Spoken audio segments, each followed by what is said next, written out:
Hello and welcome to another episode of 10x Hacks for Startup and Venture Success. This is your host Vida Patel, and today on the show we have Raj Jaswa. Raj Jaswa is a Silicon Valley veteran with over 25 years of experience as a serial entrepreneur. His startups Selectica, Opti, and Dyyno, where he served as a president and CEO. He has been the ex-president of TIE, and he currently advises and mentors several startups. He also mentors Amul India, a very large corporate house, teaches at several IITs and other colleges in India. He is an alumnus of IIT Bombay and an MBA from Stetson University. In part 1 of the podcast, Raj Jaswa shared his secrets of creating a repeatable customer base. What does it take to make your customer happy and get them coming back to you so that you can build a repeatable and scalable customer success model? In this episode, he talks about how to scale your business and how to create a culture of success in your organization. Raj covers a variety of case studies in the food business, tourism, in the gig economy, and more. Let's hear more about the Amul case study. Cleaning boy, the guy who cleans your table, the guy who delivers you the food, the guy who takes your order. Everybody needs to be hospitable. There needs to be a personality of being, and it's not just, it takes one time that somebody is rude to you, that they go away, yeah. You'll never go back again, right? Yeah. Exactly. Hospitality was number 2. Next thing was accuracy. So if you order food with, no onions or no peppers or no this, no that, or you want extra sauce or you want extra this, you want it to come exactly right. So accuracy is number 3. Number 4 is it should be a well-maintained place. The lighting should work, the windows shade should work, everything should be working. It should be a well-maintained place. And number 5 is the product of the food. So the importance of food is number 5. And the last thing is speed of service, how quickly you get it, right? Which is what I mentioned. Yeah. These are the 6 things in this priority order that results in a repeat customer. Right. Now, do you think any chef knows that? No. No. They're so focused. Exactly. Yeah. This is a typical entrepreneur's problem. We are too focused on building something. We don't know how. Without knowing why the customer is going to be your customer for the long run in the first place. Yeah. When you don't even know what is going to make you your customer a customer for the long run, how are you going to be successful as an entrepreneur? As the boss, you can't go to every restaurant and everywhere and go ahead and see that all of these things are there, right? Cleanliness, hospitality, accuracy, etc. So you have to actually, if I just told you that and then everybody did that, then you'd still not be successful because you can't run around. You have to create an understanding of these 6 items in every employee. Yeah. Now it becomes hard. Yeah. What makes it hard is not that you don't do these 6 things. What makes it hard is that you cannot get every employee to do the same thing. And you know how many employees this yum industry has got with their 50,000 restaurants? I think 1 million. 1 million. 1 million. Yeah. It's an empire. Imagine 1 million employees from different cultures, different ethnic groups, different cities, different economic strata, different education, have all been trained about how to execute this champs, cleanliness, hospitality, accuracy, maintenance, product and service for the customer. So basically the boy who comes to clean your table, how does he do it? So when he cleans the table, he's to clean it in such a way that makes you feel that the table is clean. Like when we go to a restaurant, what happens? I know. The same old dirt gets rubbed around. Exactly. They come with that dirty bucket, with that dirty water is also dirty in the bucket. The cloth is dirty and wet, and then they wipe that whole thing, and you can see that all that stuff going in there into that dirty thing. And so when they look at the table looks clean, but you know that there's germs everywhere on that table, right? Mm-hmm. And this is how the cleaning boy cleans in almost all restaurants. While if you go to any Pizza Hut, etc., they clean with a clean cloth. Yeah. Then 100%. They basically put some antiseptic spray. Then they take a clean paper napkin and clean the table. Yeah. Have you noticed that? So basically the cleaning is done in a way that results in the customer feeling that the table is clean. The second thing is, what if you go to a table and, suddenly it's right in the sun is coming in and it's feeling hot, etc. Then, the cleaning boy will say that, it's going to be sunny and it's going to be, you won't enjoy eating. Why don't I move you to another table? So basically, to be an employee who inculcates the value of champs is not so easy. Yeah. And it requires a lot of training and education and repetition. That's why everybody knows the answer, but very few companies can execute it. So Raj, I want to ask this. I'm faced with this challenge of reskilling. I have exactly the same problem. I work for a startup. I manage a gig economy team. People come and go.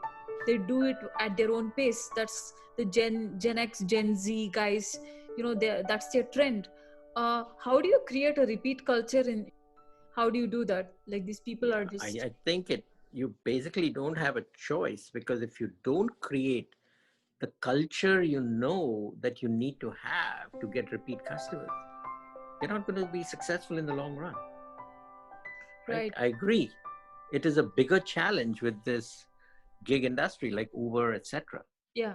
But do you know how much effort Uber puts on driver training?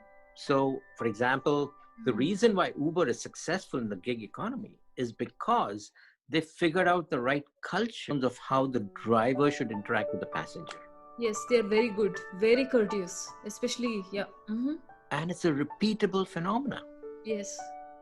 And so actually in India, when I go, I have a driver for hire who different people show up who drive my car for a month or two.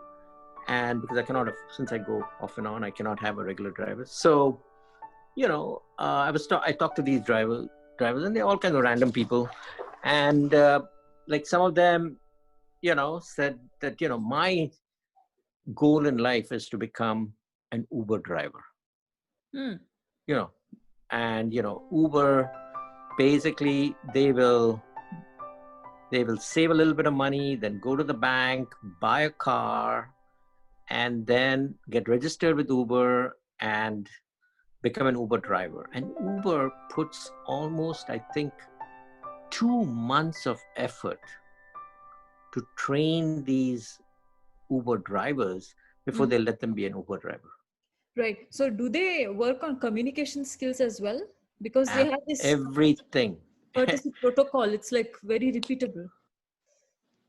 Look, the car has to smell good. They have to wear clothes that don't stink. I mean, think of how many drivers in India where the clothes are not stinking, right? Because of sweat and this and that, or dirty or whatever, stained or whatever. I mean, they have to go ahead. I mean, Uber has to start from ABC. Yeah. Of how to implement the Uber driver standards. But how do they know that the drivers are following it? What if there are slip-ups? Do they have regular check-ins, or do they have? Absolutely everything. I mean, they not only teach you, but then they monitor you, they test you, they repeat. They know that it's so easy to turn off Uber customers. Yeah. It's so easy to turn off, right? Yeah. Any person misbehaves or whatever, it's over. you're not going to Right. What if the customer is misbehaving? how to handle that is as Yeah, important. yeah, What is the yeah. right way to handle it? Yeah, exactly. All of it is so the companies that have succeeded in the gig business are companies that have paid attention to creating the right culture in that employee for the job that he's doing to help you keep repeat customers, get repeat customers. Right. That means they have rejects also, people who cannot understand. Let's say they haven't. The standards are very high. Mm. Standards are very high. That Uber has got. I mean, this guy was really sweating it out to become an Uber driver. Yeah, yeah. It's his way out of poverty. It's a way out of poverty, but but they basically take you like a quantum improvement in your human in how you act as a human helper, right? Personality revamp, like Everything changes. Yeah. Thank you for listening to the podcast 10x Hacks for Startup and Venture Success. This is your host, Vida Patel. I'm bringing you interviews of investors and founders from Silicon Valley and across the globe. This podcast takes a lot of time and effort, so please support this by subscribing to my iTunes, SoundCloud, and LinkedIn podcast pages. Also, please leave your valuable feedback. I will try to make this podcast better with your comments. Thank you so much. I could see that this driver, since he was planning to be an Uber driver, the guy always came with, he obviously didn't have enough money to buy a new uniform every day, but he wore good, clean clothes that were well ironed, starched, maybe the same dress every day or whatever, but he was careful not to mess it up, etc., etc. So you could see that Uber was changing the culture of drivers. Yeah. So entrepreneurship is becoming academic here. You're teaching something through entrepreneurship. You learn something by way of making money. That's amazing. That's amazing. No. See, if you can't execute, you'll be replaced. You'll be an entrepreneur and you'll be swapped out. Because ultimately, the company has to succeed. Right. You had your idea. That doesn't mean that you are going to make it fail by not understanding what it takes to create a successful business. Right. So that's why when I taught this 75-minute class on Amul Live, got 155,000 views, and you should look at the comments of the 1,000+ people comments that came in, and right. And it's like people said, wow, thank you for teaching me all this. I never understood the importance of what I taught, right? And that is so critical to success for everybody. Yeah, on that note, I wanted to ask, do you think entrepreneurship education should be pushed earlier in the career? Like, high schoolers should learn it. It start from middle school. We have to be kind of careful, in my opinion, right. Because, I think like an entrepreneur, since he's creating jobs, requires maturity, right? I mean, a lot of the things that we just talked about, it's a part of normal upbringing.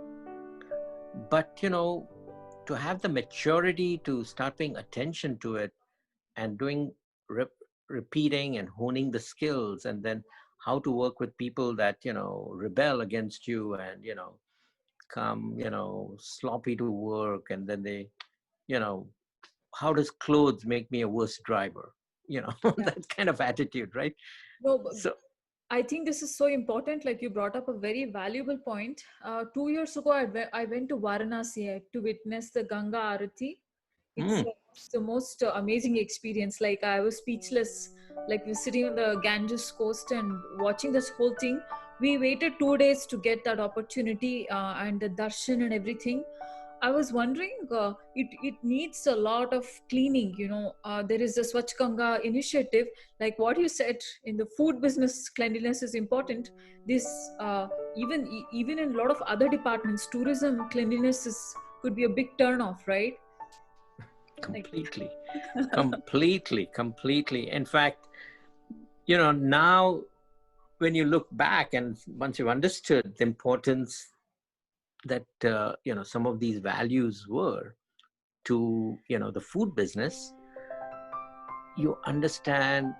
I know when Modi came up with Swachh Bharat, right, all intellectuals was laughing about him. Ye buddhu kya, he's a chai wala, what does he understand? How is cleanliness important to India's image, etc. right. But guess what? 5 years later, he's built 80 million toilets. He's built, Ganga is suddenly clean. Yes, I mean, Varanasi is clean. Imagine Varanasi, what a dirty place it was. Yes.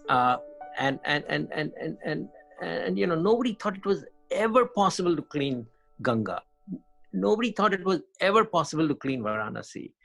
But he has managed to get, India Swachh, and massive undertaking. This is massive. Massive.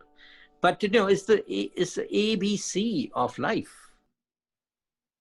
Living together in a community, and India, we all live together like a herd, right? Yeah. So many of us, and if we don't inculcate, some of the basic principles of cleanliness, hospitality, keeping our word, all these good things, it's going to be basically a chaotic society. And hats off to Modi to go ahead and have the guts to not say, okay, we are going to get a Harvard MBA to do some financial planning for us, and we are going to do a 10-year plan for industry and this kind of stuff. He said, I see so many problems around in India which need to be addressed first. We got to be a clean place. We got to have good roads. We got to have infrastructure. We got to have this. We got to have that. People have got to be timely. You can't have papers. Government offices. I remember I used to go to income tax department or government office. Gosh. Anything.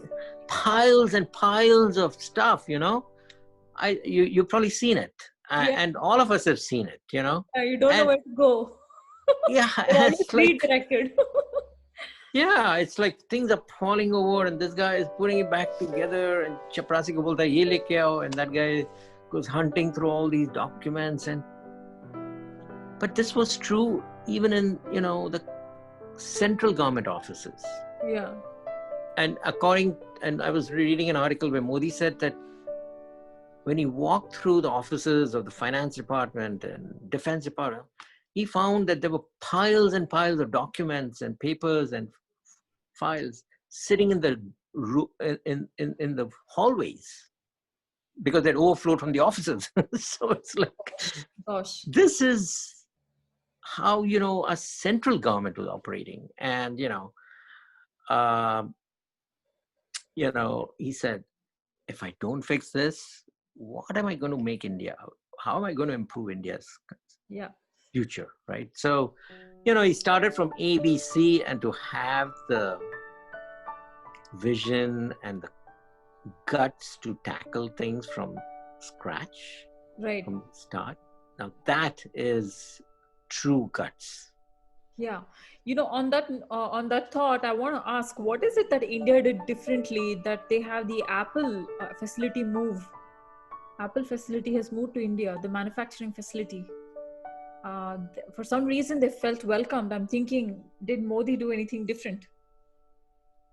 Well, I think, we should probably thank COVID for sure, but also, I think Modi has done a lot to make foreign investment more welcome, right? India was like 145th out of 199 countries as ease of doing business. Gosh. when Modi took over. I mean, we were worse than probably Nigeria and, Egypt and all these other countries. 145th in terms of ease of doing business. That means, if you file for starting a company or to import something and it gets lost, and then you got to hire a middleman to go and track it down and get all kinds of bribe, etc. That is not how you're going to kind of motivate businesses to go to India, right? Yeah. So anyway, I think the things that he did was to basically make it easier to do business in India and now we are sitting around 50 or something. So we've moved 100 places up and in about 5-6 years. And, obviously we need to move up another bunch. But the point is that, unless you go ahead and tackle kind of the hard issue is not investing a crore rupees. The hard issue is actually how do you train your 1,000 employees to do the right thing for the customer every day in every aspect of what you're doing. That is the hard thing. Right. And this is what entrepreneurs need to learn, which is, not designing the most exciting or the most amazing, technology or whatever, but, how to create a culture in the company that people will want to buy this product from you and want to become your customers. Mm-hmm. That is what entrepreneurs need to learn. Amazing. So this is beautiful. You started off with the food business. You traveled all over to all Uber, and then we talked about Modi serving his customer, which is a foreign investment, and then now we're back to Amul. So this is amazing. We traveled multiple worlds within 1 hour. So amazing. It's the same thing everywhere. That's the message, right? It's the same thing. Human beings are human beings, no matter what they're doing. And as an entrepreneur, also, you're still dealing with human beings, even if you're dealing with the most technologically advanced, iPhone 12 or whatever launch or whatever. You still have to create the experience that you believe will result in repeat customers. Now, the champs thing that is probably important for food is not the same thing for e-commerce. Right. So for e-commerce, basically, Jeff Bezos figured out that the things that, an e-commerce online customer wants is, lowest cost. So he never has to worry about cost, lots of choices. So he knows that he can find exactly what he wants. He wants to be sure that it's right and people have good experience. So he got his reviews. And then he wants delivery that happens as quick as possible. So you don't have to wait for days, and then you don't want to pay for delivery. So, he figured out these are the 4 or 5 key things that repeat customers will create repeat customers. It's not that how difficult is it to create a database that'll do online e-commerce. Any entrepreneur can do that. Any software engineer can write that code in probably 3 days. Mm-hmm. But creating this culture among 10,000 employees or 1 lakh employees where they see that for all the million products that are out there, it's the lowest price. All the million products out there, they all have only things with good reviews are there. Otherwise you kick them off. That culture that Bezos has to create from 1 employee at a time, that is what has made him the richest man and made Amazon the great platform it is. So a lot of people think that, technology is what made Amazon successful or whatever. It's not. It's really the training or the inculcation of the values necessary for your business. And every business will have different sets of values that are important for repeat customers. And you have to get that inculcated into every employee, that the customer service, the returns people, the accounting people, everybody needs to have the same understanding of the values. Right. That's more hiring and training. And the hiring, training, and then hiring, training, repeating the message, evangelizing the message, All of these things are things that that the founders or entrepreneurs need to figure out. This is an amazing message, Raj. You covered multiple business ecosystems here. We just talked about Bezos and Bezonomics. And what is that one parting message you want to give the founders? I know we're only getting started here. Your ocean of wisdom is unstoppable, but at least during the COVID times, what is it that you can advise founders in a panic, about pivoting or about sustaining a business? What are some of your thoughts, as a parting message? Yeah, just to kind of have every entrepreneur remember that the goal of business is not to develop the most exciting, busy stuff. Yeah, it's wonderful to do that. But the goal of business is to create a company that is going to grow and that is going to be profitable and repeatable and scalable, and is just going to keep growing, and which means it'll be able to give so many benefits. It'll give benefits to the customers who will enjoy your products. It'll also give people employment. It's going to help your community and so on. So the goal for every entrepreneur needs to be to create a business that they year by year keeps growing, step by step, in a nice, profitable way. So in order to do that, you need to have customers who are loyal to you, who love your products, who are your fans, who talk about your products. Having raving customers that become raving fans is really the secret sauce to any entrepreneur's success. Mm-hmm. So with that last thought, work hard at figuring out how to make your customer into a raving fan so that he's customer for life. Awesome. Fantastic. Well said, well-rounded. This is the amazing message from Raj Jaswa, who is tutored the Amul team, and the managing director of Amul was on his call, and he has 155,000 views. And to add to that, 30 years of experience in heading institutions and in Silicon Valley.